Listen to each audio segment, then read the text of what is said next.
कांग्रेस की बात है ना, कांग्रेस में नेता है, वोट भी है, बिल्कुल, लेकिन कार्यकर्ता नहीं है, संगठन नहीं है। संगठन नहीं है बिल्कुल भी। कार्यकर्ताओं का अभाव है। तो जो आप बता रहे 36 बता रहे हो, वो नेता लोग थे, कार्यकर्ता उनके पास भी नहीं है जी। में जो मुख्य बागी है वो है, जैसे आपने बताया, संजय छपारिया। संजय छपारिया कितनी बात कर सकते हैं, ब्राह्मण वोट बैंक पर असर डाल लड़ सकते रहे हैं। हैं तो देखो भीतरी घात तो होता ही है जब चुनाव कोई पार्टी का दूसरा आदमी लड़ता है। संजय छपारिया भी चेयरमैन रहे म्यूनिसिपैलिटी के, दादरी के मूल निवासी समझो आप उनको है। और ये जिस परिवार से आते हैं ना, इनके पिताजी वैद्य जगदीश, वो भाजपा से पहले के संगी है। यूथ बसपा का जो वोटर का जो यूथ था ना, यूथ वो उनके साथ जुड़ गया, तो इसलिए बसपा कमजोर हुई है। लेकिन जेजेपी थोड़ी ऊपर की तरफ आई। हाँ, ये देखने वाली बात है। चंद्रशेखर जो है, चंद्रशेखर जी वाले जो फॉलोअर्स हैं, वो कितना एक्सेप्ट करते हैं जज्बा, वो कितना स्वीकार कर पाते हैं, ये थोड़े दिन बाद क्लियर होगा। भाजपा ने अपने तर्कस में जो सर्वश्रेष्ठ तीर था वो दादरी में निकाल दिया जी। सुनील से बेहतर कोई उम्मीदवार भाजपा के पास क्या नहीं था। बबीता फोगाट भी थी। बबीता फोगाट ने जो पिछला चुनाव लड़ा उसमें वो तीसरे नंबर पर रही थी, और पिछले 5 सालों में उसकी सक्रियता इलाके में नहीं रही जी। और सतपाल सांगवान के पक्ष में या सुनील सांगवान के पक्ष में ये बात जाती है कि वो 24 गुणा 7 गुणा 365 दिन मतलब सक्रिय रूप से सक्रिय रहते, चुनावी मोड में रहते हैं वो। जी जी जी, चुनावी मोड तो इसलिए वो बेहतर उम्मीदवार है भाजपा में। नमस्कार साथियों, खबर ककाटा के इस डिजिटल प्लेटफॉर्म पर आपका स्वागत है। मैं एक बार फिर आपके सामने प्रदीप साहू। विधानसभा चुनाव में उम्मीदवारों ने नामांकन कर दिया है। इसी कड़ी में आज हम चरखी दादरी विधानसभा की चर्चा करने वाले हैं। चर्चा में हमारे साथ हैं राजनीतिक विश्लेषक रमेश तक्षक जी। रमेश जी, सबसे पहले आपका बहुत बहुत स्वागत है। धन्यवाद साहू साहब, सभी दर्शकों को मेरा नमस्कार। चरखी दादरी विधानसभा की बात करते हैं। 2,05,000 के करीब यहाँ वोटर्स हैं। 65 गांव हैं, दादरी शहर भी है। दादरी शहर में करीब 21 वार्ड भी हैं। यहाँ पर 23 उम्मीदवारों ने नामांकन किया है, जिसमें 2 महिला भी शामिल हैं। बीजेपी से सुनील सांगवान हैं, जो कि जेल विभाग से सुप्रीटेंडेंट के पद से वीआरएस लेकर बीजेपी में शामिल हुए थे, और भाजपा की टिकट से उन्होंने नामांकन किया है। इसके साथ साथ उनके पिताजी पूर्व मंत्री सतपाल सांगवान ने भी बीजेपी से कवरिंग का यहाँ पर नामांकन किया है। कांग्रेस से डॉक्टर मनीषा सांगवान, जो कि पिछले करीब 7 सालों से सक्रिय थी, उन्होंने यहाँ से नामांकन किया है। उसके कवरिंग में अमित ढोकी ने यहाँ पर नामांकन किया है। आम आदमी पार्टी से रोडवेज के पूर्व जीएम धनराज कुंडू ने यहाँ से नामांकन किया है। जननायक जनता पार्टी से पूर्व विधायक राजदीप फोगाट ने नामांकन किया है। बसपा और आईएनएलडी के संयुक्त साझेदार आनंद शोराण ने यहाँ से नामांकन किया है। लोकतंत्र सुरक्षा पार्टी से राजपाल सिंह सांजरवास, इंडिपेंडेंट अजीत फोगाट, जो कि कांग्रेस से बागी होकर यहाँ से नामांकन किया है। संजय छपारिया बीजेपी से बागी होकर यहाँ पर नामांकन किया है इंडिपेंडेंट के रूप में। ललित फतेहगढ़, सुमित डुड्डीवाला कांग्रेस से बागी हैं। अर्चना चरखी दादरी, सोम कुमार खेड़ी बत्तर, अशोक रावलधी पूर्व सरपंच, अनिल कुमार दादरी, हेमंत दादरी, सतेंद्र बोंदखुर्द, सुनील कुमार छपार, विक्रम शर्मा रानीला, मंजीत रोहतक, रामशरण फोगाट दादरी, नवीन योगी बोंदकला। इन्होंने यहाँ से 23 उम्मीदवारों ने नामांकन किया है। 2 महिला भी हैं। तो क्या लगता है इस बार रमेश जी? देखो साहू साहब, भाजपा ने अपने तर्कस में जो सर्वश्रेष्ठ तीर था वो दादरी में निकाल दिया जी। सुनील से बेहतर कोई उम्मीदवार भाजपा के पास क्या नहीं था। बबीता फोगाट भी थी। बबीता फोगाट ने जो पिछला चुनाव लड़ा उसमें वो तीसरे नंबर पर रही थी, और पिछले 5 सालों में उसकी सक्रियता इलाके में नहीं रही जी। और ये सतपाल सांगवान के पक्ष में या सुनील सांगवान के पक्ष में ये बात जाती है कि वो 24 गुणा 7 गुणा 365 दिन मतलब सक्रिय रूप से सक्रिय रहते हैं, चुनावी मोड में रहते हैं वो। जी जी जी। चुनावी मोड में, तो इसलिए वो बेहतर उम्मीदवार है भाजपा में। इसी प्रकार कांग्रेस के पास भी जो विकल्प उपलब्ध थे उन्होंने भी अपना सर्वश्रेष्ठ उम्मीदवार यहाँ उतारा। कई एक्स एमएलए भी दौड़ में थे, जैसे कि सोमवीर सांगवान यहाँ से, मेजर नरपेंद्र सिंह, जगजीत सांगवान, धर्मपाल सांगवान, उन सबको पछाड़ के मनीषा सांगवान बाजी मार ले गई। देखिए, जहाँ तक ये धर्मपाल सांगवान जी की बात है, वो 1991 में उन्होंने यहाँ से चुनाव लड़ा, हवीपा से विधायक भी बने, और फिर वो दल बदल गए थे और कांग्रेस में आ गए थे। उसके बाद वो दादरी के मैदान में नहीं आए, और हालांकि 1996 में उन्होंने कांग्रेस की टिकट से बाडड़ा से चुनाव लड़ा जी, लेकिन दादरी के चुनावी परिदृश्य से वो दूर रहे, इसलिए जो है ना वो ज़्यादा प्रभावित नहीं है। अब इतनी सक्रियता उसके कार्यकर्ताओं की नहीं है। दूसरा, जगजीत सिंह ने 2000 में चुनाव लड़ा, वो जीते वो, लेकिन 2005 में उन्होंने चुनाव मिस कर दिया, और उसके बाद मिस 25 साल से वो भी आउट ऑफ सिनेरियो है। मतलब लोगों के बीच में नहीं, या चुनाव नहीं लड़ा, चुनाव नहीं लड़ा, ना ही लोगों के बीच में है। ऐसा ही मेजर साहब के पास है। मेजर को तो यहाँ हमें यूँ कहते हैं कि वो सीजनल पॉलिटिशियन, वो जब चुनाव का टाइम होता है तो दादरी में होता है, अदरवाइज तो दादरी में होते ही नहीं। और जहाँ तक सोमवीर की बात है, सोमवीर निवर्तमान एमएलए है जी जी, और वो कांग्रेस की टिकट के प्रबल दावेदार भी थे। सांगवान खाप के प्रधान भी हैं, सांगवानों के गांव भी हैं, सांगवान खाप के प्रधान भी हैं। और क्योंकि उनका गैप नहीं हुआ है लंबा, वो आज भी हमारे निवर्तमान एमएलए है, तो उनकी सक्रियता है, उनका प्रभाव भी है, लेकिन वो टिकट से शायद अब कुछ दिन पहले कांग्रेस में आए या क्या पैमाने रहे पार्टी के, उसमें डॉक्टर मनीषा सांगवान के पक्ष में सोमवीर से जो बेहतर पोजीशन थी वो उसका नया होना, नए जो आदमी होता है, नया कैंडिडेट होता है, उसकी डीमेरिट्स पब्लिक में, पीएचडी भी है, हाँ पढ़ी लिखी है, और उसकी डीमेरिट्स पब्लिक में डोमेन में नहीं होती। तो एक बार इस बार आप देख रहे हैं फोगाट गोत्र ने एक बार फिर कांग्रेस ने फोगाट गोत्र में टिकट नहीं दी। ये तो कभी नहीं दी कांग्रेस ने, तो 77 के बाद से अब तक 77 में भी नहीं थी फोगाट के पास तो टिकट जी, वो भी स्वामी प्रेमानंद के पास थी। कभी फोगाट गोत्र का कांग्रेस से यहाँ उम्मीदवार नहीं रहा। और ये जो प्रीसीमन हुआ, पिछला प्रीसीमन, उसके बाद फोगाटों के गांव को जो मेन गांव थे वो बाडड़ा में चले गए। हाँ, दादरी में बहुत थोड़े गांव रहे, इसलिए जो है ना वो एक खाप के तौर पर एक जो इकट्ठी ताकत होती है वो कुछ बिखर गई। आम आदमी पार्टी से धनराज कुंडू हैं, पूर्व रोडवेज जीएम हैं, तो कैसा, क्योंकि आम आदमी पार्टी जो दादरी में खड़ी की तो सबसे पहले वही नेता रहे, उससे साथ साथ रिम्पी फोगाट भी रहे, धनराज कुंडू पर यहाँ पर दाव खेला आम आदमी पार्टी ने। देखो, आम आदमी पार्टी से धनराज कुंडू अच्छे उम्मीदवार है, और एज ए जीएम उनकी छवि भी ठीक रही है, और सक्रियता भी है रिटायरमेंट के बाद लोगों में, ये नहीं कि सक्रियता नहीं है। लेकिन ये जो चुनाव साव में देख रहा हूँ, इसमें भाजपा व भाजपा अंटी भाजपा दो जगह ध्रुवीकरण होता मुझे दिखाई दे रहा है।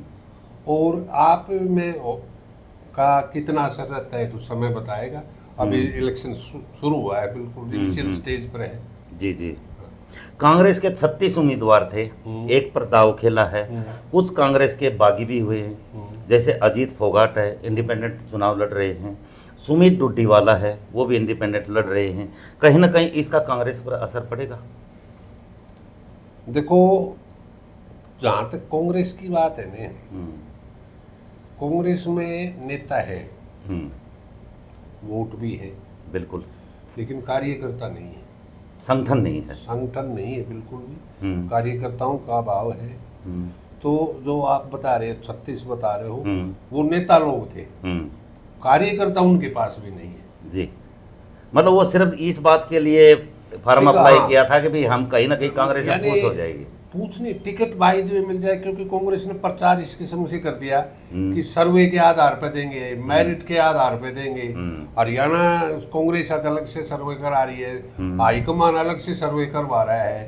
तो उस टाइम में उन्होंने, क्योंकि यहाँ दादरी जो है, दादरी में कांग्रेस का कोई ऐसा कोई स्थापित मठाधीश तो था नहीं, तो जो एक्टिव थे लोग, उन्होंने सोचा हो सकता है सर्वे में कहीं कहीं कोई बात बन जाए, हम ट्राई करें। ऐसा ही बीजेपी में है, बागी होकर कुछ लोगों ने यहाँ, जैसे संजय छपारिया पूर्व चेयरमैन, दो चीजें हैं, ब्राह्मण वोट बैंक पर भी असर कर सकते हैं। कांग्रेस की एक में आपको पहले एक तो बात रहेगी, जैसे अजीत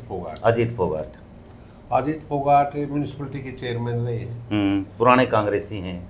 फोगाट गोत्र से हैं, पुराने कांग्रेसी हैं। वो अलग बात हुड्डा गुट, सैलजा गुट, तंवर गुट, केरण गुट, सब में वो जा चुके हैं। नहीं, सब में जा चुके। और पिछली बार जब टिकट वितरण हुआ उस टाइम अशोक तंवर बागी होके जब सोनिया गांधी के रेजिडेंस के बाद नारे लगा रहे थे, उस टाइम अपने अजीत फोगाट जी सबसे आगे थे, सबसे ऊंचा हाथ खड़ा करके नारे लगा रहे थे। सोनिया गांधी लाठियां भी खाई हैं उसके तंवर के लिए, बिल्कुल, कांग्रेस के लिए नहीं, तंवर के लिए स्पेशल वो एक, हाँ, उनकी अपनी इंटीमेसी थी। तो वो, लेकिन फिर भी क्योंकि दादरी शहर के रहने वाले हैं, गोत्र फोगाट है, म्यूनिसिपैलिटी के चेयरमैन रहे हैं, कुछ वोटों पर निश्चित तौर से प्रभाव डालेंगे। कांग्रेस के आ चुके हैं। और भाजपा में जो बागी, भाजपा में जो मुख्य बागी है वो है, जैसे आपने बताया, संजय छपारिया भीतरी घात कर सकते हैं, ब्राह्मण वोट बैंक पर असर डाल सकते हैं। तो देखो, भीतरी घात तो होता ही है जब चुनाव कोई पार्टी का दूसरा आदमी लड़ता है। संजय छपारिया भी चेयरमैन रहे हैं म्यूनिसिपैलिटी के, दादरी के मूल निवासी समझो आप उनको है। और ये जिस परिवार से आते हैं ना, इनके पिताजी वैद्य जगदीश, वो भाजपा से पहले के संघी है, जनसंघ के टाइम के हैं जी। तो ये जो दादरी में, जिसको मैं कोर संघी वोटर कहता हूँ ना, दादरी शहर में जो कोर वोटर है वो 1,500-2,000 के करीब है, उनमें शामिल है। तो कहीं ना कहीं असर डाल सकते हैं बीजेपी पर? निश्चित तौर से, क्योंकि जो कोर बीजेपी है ना, वहाँ वो प्रभाव डालेंगे। क्योंकि कुछ से बीजेपी के पदाधिकारी भी उनके साथ आ सकते हैं कि जो ये सोचते होंगे कि भाई सुनील सांगवान को एकदम नया लेके आएगी। बेसिकली आप ये देखो, सुनील सांगवान भाजपा ही नहीं है, वो अब भाजपा ही बने हैं। और Sanjay Chhaparia generation to generation Bhajpa ही है, बिल्कुल। तो जो भाजपा का मूल कैडर है या संघ का जो मूल कैडर है, वो निश्चित तौर से उसको सपोर्ट कर सकता है। तो मतलब सुनील सांगवान के चुनाव पर असर पड़ेगा, होगा, कितना डाल पाए वो समय बताएगा। राजदीप फोगाट जेजेपी के प्रत्याशी, पूर्व विधायक रहे हैं, 2-3 चुनाव भी लड़े हैं, तो इस बार फिर से मैदान में हैं, फोगाट गोत्र से हैं, तो कैसा असर रहेगा उनका? जसपा का जो वोट बैंक था वो अब नहीं रहा, या ये बहुत ज़्यादा कम हो गया है, नाम मात्र का है। लेकिन अजय सिंह के करीबी रहे हैं, पार्टी 2 फाड़ हुई उस समय भी राजदीप फोगाट अजय सिंह के साथ डटे रहे, नामांकन किया, उसमें भी पूर्व डिप्टी सीएम दुष्यंत चौटाला खुद उनके रोड शो में भी शामिल हुए। तो इस परिवार के साथ तो नज़दीकियां हैं। देखिए क्या है, जब तक भाजपा का उभार नहीं था हमारे इलाके में, तब तक तो देवीलाल का इस पट्टी में खूब असर था, बिल्कुल, पुराना भिवानी क्षेत्र में। हाँ, लेकिन जब से भाजपा का उभार हुआ है ना, जब भाजपा आई है, तब से उसका वोट बैंक लगातार कम होता गया और कम ही होता जा रहा है। राजदीप फोगाट पिछला अपना चुनाव नहीं लड़ पाए, चुनाव भी नहीं लड़ पाए, पिछला प्रदर्शन मैं समझता हूँ नहीं दोहरा पाएंगे। तो इसके बाद आईएनएलडी और बसपा के साझा उम्मीदवार आनंद स्योराण, वो तो ये कहते हैं कि उसके दादा और पिताजी नगर परिषद के चेयरमैन रहे हैं, नगर पालिका थी उस समय तो, और उनकी यहाँ पर जो रिश्तेदारियाँ हैं दादरी हलके में वो ज़्यादा है, उस चीज़ का वो कुछ खास वोटरों पर को प्रभावित भी कर सकते। देखो, आनंद सिंह स्योराण और उनका परिवार मूलतः देवीलाल परिवार से जुड़ा हुआ है, और ये बसपा के कोटे में सीट है, बिल्कुल। लेकिन आपको ये तो मालूम ही होगा कि आनंद सिंह सोराड़ा बसपाई नहीं है। हम्म। वो तो नॉमिनेशन भरने से 10 मिनट पहले तक जो है नई नलो बिल्कुल। परिवार से जुड़े हुए। बिल्कुल जुड़े हैं। तो बसपा का कोर वोटर उनको कितना स्वीकार कर पाएगा, ये देखने वाली बात है। क्योंकि बसपा का पिछला लोकसभा चुनाव हमने देखा तो उसमें कांग्रेस की तरफ एज था, बसपा का जो वोट बैंक था, और अब बसपा का कैंडिडेट भी आ गया है। दो चीजें हैं इसमें। बसपा का जो कोर वोट बैंक जो पहले होता था ना, उसमें एक कमी आई है। और जो चंद्रशेखर आजाद, चंद्रशेखर वो रावण बोलते हैं, बिल्कुल MP साहब है, यूथ में जो यूथ बसपा का जो वोटर का जो यूथ था ना, यूथ वो उनके साथ जुड़ गया है, जुड़ गया। तो इसलिए बसपा कमजोर हुई है। लेकिन जेजेपी थोड़ी ऊपर की तरफ आई। हाँ, ये देखने वाली बात है। चंद्रशेखर आने के बाद जो है चंद्रशेखर जी वाले जो फॉलोअर्स हैं, वो कितना एक्सेप्ट करते हैं जज्बा, वो कितना स्वीकार कर पाते हैं, ये थोड़े दिन बाद क्लियर होगा। अच्छा, चलो ये तो हो गई इस तरह की बात। 16 सितंबर को नामांकन वापसी का है, छटनी चल रही है, इलेक्शन सामने आएगा। अभी तो चुनाव प्रचार शुरू हो गया है, लगभग सब जिसने भी नामांकन किया है। पूरी अगर देखा जाए चरखी दादरी विधानसभा क्षेत्र में इस बार कैसा मुकाबला होने वाला है? देखिए, चुनाव साहब बिल्कुल इनिशियल स्टेज पर है।